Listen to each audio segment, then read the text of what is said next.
राधे राधे।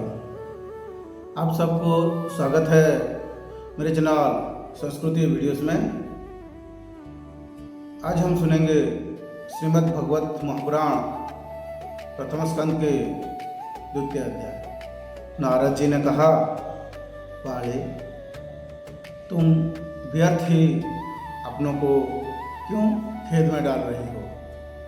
अरे, तुम इतनी चिंता तो क्यों? भगवान श्री कृष्ण के चरण में चिंतन करो। उनकी कृपा से तुम्हारा सारा दुख दूर हो जाएगा। जिन्होंने कौरवों के अत्याचार से द्रौपदी के रक्षा की थी और गोप सुंदरियों को स्नात किया था, वे श्री कृष्ण कहीं चले उड़े गए हैं। फिर तुम तो भक्ति हो और सदा उन्हें प्राण से भी प्यारी हो। तुम्हारे बुलाने पर तो भगवान नीचे के घरों में भी चले जाते हैं। सत्य, त्रेता और द्वापर, इन तीनों युगों में ज्ञान और वैराग्य मुक्ति के साधन थे, किंतु कलयुग में तो केवल भक्ति ही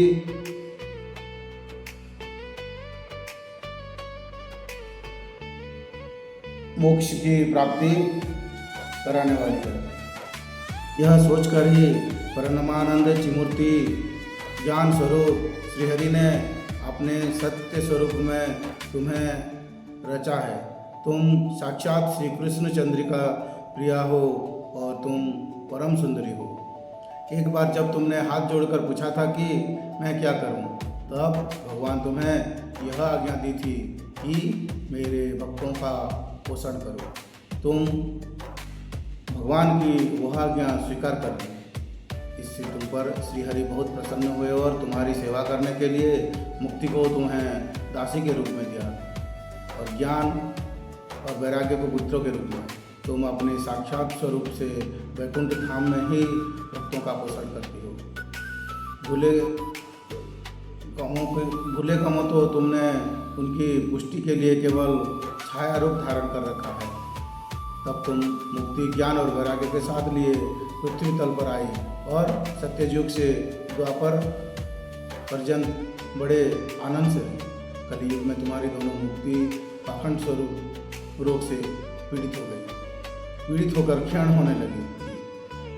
इसीलिए वह तो तुरंत ही तुम्हारे आज्ञा से वैकुंठ लोक में चली गई। इस लोक में भी तुम्हारे स्मरण करने से ही वह आती है और फिर चली जाती है, किंतु इन ज्ञान वैराग्य के तुमने पुत्र मानकर अपने पास ही रख छोड़ा है।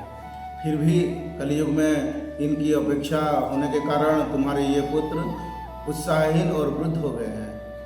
फिर भी तुम चिंता न करो, मैं इनकी नवजीवन का उपाय सोचता हूँ। सुमुखी, कली के सामने कोई भी युग नहीं है। इस युग में मैं तुम्हारे घर घर में प्रत्येक पुरुषों के हृदय में स्थापित कर दूंगा। देखो, अन्य सब धर्मों को दबाकर और भक्ति विषय के महोत्सवों को आगे रखकर यदि मैंने लोगों में तुम्हारा प्रचार ना किया तो मैं श्रीहरि का दास नहीं। इस कलयुग में जो जीव तुमसे युक्त होंगे वे पापी होने पर भी बेखटेक भगवान श्री कृष्ण के अभय धाम को प्राप्त होंगे, जिसके हृदय में निरंतर प्रेम स्वरूपी भक्ति निवास करती है। वे श्रद्धानु कारण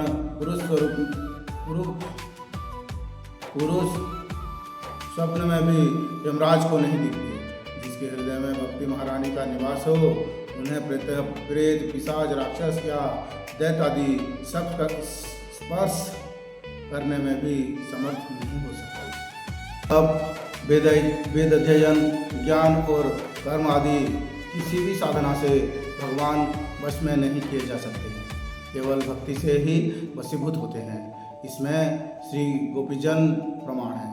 मनुष्यों को सहस्रों जन्मों के पुण्य प्रताप से भक्ति में अनुराग होता है कलियुग में केवल भक्ति ही सार है। भक्ति से तो साक्षात श्री कृष्णचंद्र सामने उपस्थित हो जाते हैं। जो लोग भक्ति से द्रोह करते हैं वो तीनों लोगों के दुख पाते हैं।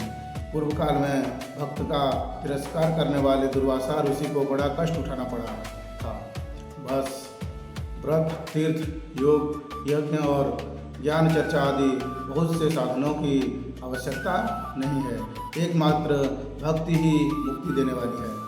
शिव जी कहते हैं, इस प्रकार नारद जी के निर्णय किए हुए अपने महत्वों को सुनकर भक्ति के सारे अंग रुष्ट हो गए और वो उनसे कहने लगी। भक्ति ने कहा, नारद जी आप धन्य हैं, आपकी मुझ में निश्चल प्रीति है, मैं सदा आपके हृदय में रहूँगी, कभी आपको छोड़कर नहीं जाऊँगी। साधो आप बड़े कृपालु हैं, आपने क्षण भर में ही मेरा सारा दुख दर कर दिया, किंतु अभी मेरे पुत्रों को चेतना नहीं आई है, आप इन्हें शीघ्र ही सचेत कर दीजिए, जगा दीजिए। सूत जी कहते हैं, भक्ति के ये वचन सुनकर नारद जी को बड़ी करुणा आई और वो उन्हें हाथ से हिला डुला कर जगाने लगे। फिर उनको कान में पास मुंह लगाकर जोर से कहा, ओ ज्ञान जल्दी उठो जग पड़ो, ओ वैराग्य जल्दी जग उठो जग पड़ो। फिर उन्होंने देवांत घोष और बार बार गीता पाठ कर उन्हें जगाया। इससे वे जैसे तैसे बहुत जोर लगाकर उठे, किंतु आलस्य के कारण वे दोनों जमाई लेते रहे। नेत्र उघाड़कर देखा भी नहीं सके। उनके बाल बगुलों की तरह सफ़ेद हो गए थे। उनके अंग प्रायः सूखे काठ के समान निस्तेज और कठोर हो गए थे। इस प्रकार भूख प्यास के मारे अत्यंत दुर्बल होने के कारण उन्हें फिर सोते देख नारद जी को बड़ी चिंता हुई और वे सोचने लगे, अब मुझे क्या करना चाहिए। इसकी यह नींद भी इससे भी बढ़कर उसकी वृद्धावस्था कैसे दूर हो। सनक जी इस प्रकार चिंता करते करते वे भगवान का स्मरण करने लगे। उसी समय यह आकाशवाणी हुई कि मुनि खेद मत करो, तुम्हारा यह उद्योग निस्संदेह सफल होगा। देवर्षि इसके लिए तुम एक सत्कर्म करो, वह कर्म तुम्हें संत शिरोमणि महानुभाव बताएंगे। उसे सत्कर्म का अनुष्ठान करते ही क्षण भर में उनकी नींद और वृद्धावस्था चली जाएगी तथा सर्वत्र भक्ति का प्रचार होगा। यह आकाशवाणी वहाँ सभी को साफ साफ सुनाई दी। उससे नारद जी को बड़ा विस्मय हुआ और वे कहने लगे, मुझे तो इसका कुछ आयास समझ में नहीं आया। नारद जी बोले, इस आकाशवाणी ने भी गुप्त रूप से ही बात करी है। यह नहीं बताया कि वह कौन सा साधन किया जाए जिससे इनका कार्य सिद्ध हो। वे संत ना जाने कहाँ मिलेंगे और किस प्रकार इस साधन को बताएंगे। अब आकाशवाणी ने जो कुछ कहा है उसको सुनकर मुझे क्या करना चाहिए। सूत जी ने कहते हैं, सैनक जी तब ज्ञान वैराग्य दोनों को वहीं छोड़कर नारद मुनि वहाँ से चल पड़े और प्रत्येक तीर्थ में जाकर मार्ग में मिलने वाले मुनीश्वरों से वह साधन पूछने लगे। उनकी इस बात को सुनते तो सब थे, किंतु उसके विषय में कोई कुछ भी निश्चित उत्तर न देता।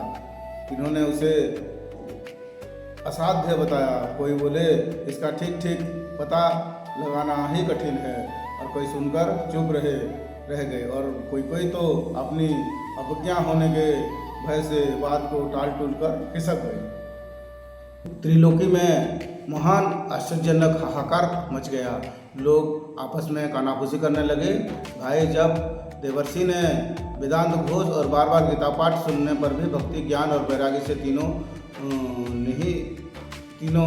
नहीं जगाए जा सके, तब और कोई उपाय नहीं है। स्वयं जोगिराज नारद को भी जिसका ज्ञान नहीं है उसे दूसरे संसारी लोग कैसे बता सकते हैं। इस प्रकार जिन ऋषियों ने विषय में पूछा गया, उन्हें निर्णय करके यही कहा कि यह बात दुस्साध्य है। तब नारद जी बहुत चिंतातुर हुए और बद्री वन में आए। ज्ञान वैराग्य को जगाने के लिए उन्होंने यह निश्चय किया कि मैं तप करूँगा। उसी समय उन्हें अपने सामने करोड़ों युग सूर्यों के समान तेजस्वी सनकादि मुनिवर दिखाई दिए, जिन्हें देखकर वे मुनिश्रेष्ठ कहने लगे। नारद जी ने कहा, महात्माओं, इस समय बड़े सौभाग्य से मेरा आप लोगों के साथ समागम हुआ है। आप मुझकर कृपा करके शीघ्र वही साधन बताइए। आप सभी लोग बड़े योगी, बुद्धिमान और विद्वान हैं। आप देखने में 5-5 वर्षों के बालक से जान पड़ते हैं, किंतु हैं पूर्वजों को भी पूर्वज। आप लोग सदा वैकुंठ धाम में निवास करते हैं। निरंतर हरिकीर्तन तत्पर रहते हैं। हरिकीर्तन में तत्पर रहते हैं। भगवत लीला मृतिका सरसा स्वादन कर सदा उसमें उन्मत्त रहते हैं। और एकमात्र भगवत कथा है आपके जीवन का आधार है। हरि शरणम, भगवान ही हमारे रक्षक हैं। यही वाक्य सर्वदा आपके मुख में रहता है।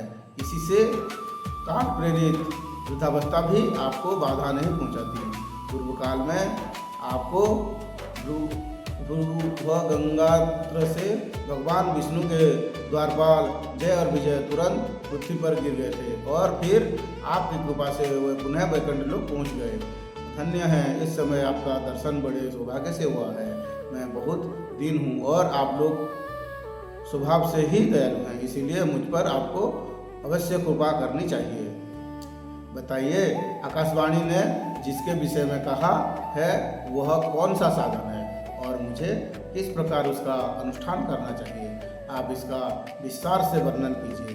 भक्ति, ज्ञान और वैराग्य को किसी प्रकार सुख मिल सकता है और किस तरह उनकी प्रेम पूर्वक सब प्राणों में प्रतिष्ठा की जा सकती है। सनकादि ने कहा, देवर्षि, आप चिंता ना करें, मन में प्रसन्न हो। उनके उद्धार का एक सरल उपाय पहले से ही विद्यमान है। नारद जी, आप धन्य हैं। आप विरक्त के शिरोमणि हैं। श्री कृष्ण दासों के स्वतः पथ प्रदर्शक एवं भक्ति योग के भास्कर हैं। आप व्यक्ति के लिए जो उद्योग कर रहे हैं, यह आपके लिए कोई आश्चर्य की बात नहीं समझनी चाहिए। भगवान भक्त केवल भक्त के लिए तो भक्ति का संपर्क स्थापन करना सदा उचित ही है। ऋषियों ने संसार में उनको मार्ग प्रकट किया है, किंतु वे सभी कष्ट साध्य हैं और परिणाम में प्राय स्वर्ग की ही प्राप्ति करने वाले हैं। अभी तक भगवान की प्राप्ति करने वाले मार्ग तो गुप्त हो रहा है। सबका उपदेश करने वाला पुरुष प्रातः सौभाग्य से ही मिलता है। आपको आकाशवाणी ने जिस सतमार्ग का संकेत किया है उसे हम बतलाते हैं। आप प्रसन्न और समाहित चित्त होकर सुनिए। नारद जी दिव्य यज्ञ, तपोयज्ञ, योग यज्ञ और स्वाधा स्वरूप यज्ञ, ज्ञान यज्ञ से सब तो स्वर्गति की प्राप्ति करने वाले कर्म की ही और संकेत करते हैं। पंडितों ने ज्ञान यज्ञ की ही सत्कर्म, मुक्तिदायक कर्म का सूचक माना है। वह श्रीमद् भागवत का पारायण है, जिसका ज्ञान सुकादि महानुभवों ने किया है। उसके शब्द सुनते ही भक्ति, ज्ञान और वैराग्य को बड़ा बल मिलेगा। इससे ज्ञान वैराग्य का कष्ट मिट जाएगा और भक्ति को आनंद मिलेगा। सिंह की गर्जन सुनकर जैसे भेड़ियाँ भाग जाते हैं, उसी प्रकार श्रीमद् भगवत की ध्वनि से कलियुग के सारे दोष नष्ट हो जाएंगे। तब प्रेम रस प्रवाहित करने वाली भक्ति ज्ञान और वैराग्य के साथ लेकर प्रत्येक घर और व्यक्ति के हृदय में क्रीड़ा करेंगी। नारद जी ने कहा, मैंने वेदांतिका ध्वनि और गीता पाठ करके उन्हें बहुत जगाया, किंतु फिर भी भक्ति ज्ञान और स्वैराग्य ये तीनों नहीं जगे। ऐसे स्थिति में श्रीमद् भगवत सुनाने से वे कैसे जागेंगे, क्योंकि उस कथा के प्रत्येक श्लोक और प्रत्येक पद में भी वेदों का ही तो सारांश है। आप लोग शरणगत वत्सल हैं तथा आपका दर्शन कभी व्यर्थ नहीं होता, इसलिए मेरा यह संदेह दूर कर दीजिए, यह कर्मों में विलंब न कीजिए। सनक आदि ने कहा, श्रीमद् भगवत की कथा वेद और उपनिषदों के सार से बनी है, इसीलिए उनसे अलग उनकी काल फल रूपा होने के कारण वह बड़ी उत्तम जान पड़ती है। जिस प्रकार रस वृक्ष की जड़ से लेकर शाखाग्र पर्यंत रहता है, किंतु इस स्थिति में उसका आस्वादन नहीं किया जा सकता, वहीं जब अलग होकर फल के स्वरूप में आ जाता है, वह संसार में सभी को प्रिय लगने लगता है। दूध में घी रहती ही है, किंतु उस समय उसका अलग स्वाद नहीं मिलता। वही जब उससे अलग हो जाता है तब वेदांतों का जब उससे अलग हो जाता है तब वेदांतों के लिए भी स्वादवर्धक हो जाती है। खांड ईख के और छोर और बीज में भी व्याप्त रहती है, तथापि अलग होने पर उसकी कुछ और ही मिठास होती है। ऐसे ही भगवत की कथा है। यह भगवत पुराण वेदों के समान है। श्री व्यासदेव जी ने इसे भक्ति ज्ञान और वैराग्य की स्थापना के लिए प्रकाशित किया है। पूर्व काल में जिस समय वेद वेदांत के पारंगमी और गीता की भी रचना करने वाले भगवान व्यासदेव खिन्न होकर अज्ञान समुद्र में गोते खा रहे थे, उसी समय आपने ही उन्हें 4 श्लोकों में इसका उपदेश किया था और उसे सुनते ही उनकी सारी चिंता दूर हो गई थी। फिर इसमें आपकी आश्चर्य क्यों हो रहा है, जो आपने हमसे प्रश्न कर रहे हैं? आपको उन्हें शोक और दुखों का विनाश करने वाला श्रीमद् भगवत पुराण ही सुनना चाहिए।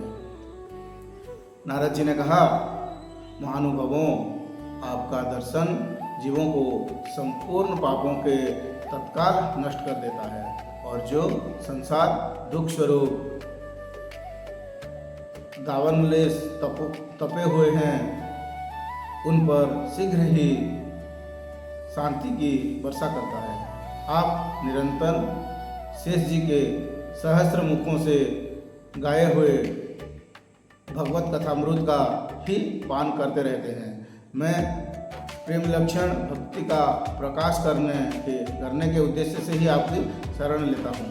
जब उनको जन्मों की चिंतित पुण्य पुंज का उदय होने से मनुष्य के सत्संग मिलता है, तब वह उसके ज्ञान, जमीन, मोह और मदरूप अंधकार का नाश करके विवेक उदय होता है। इति श्री पद्मपुराणे उत्तराखंडे श्रीमद्भगवत महात्म्ये कुमार नारद संवादे नाम द्वितीयोऽध्यायः। राधे राधे।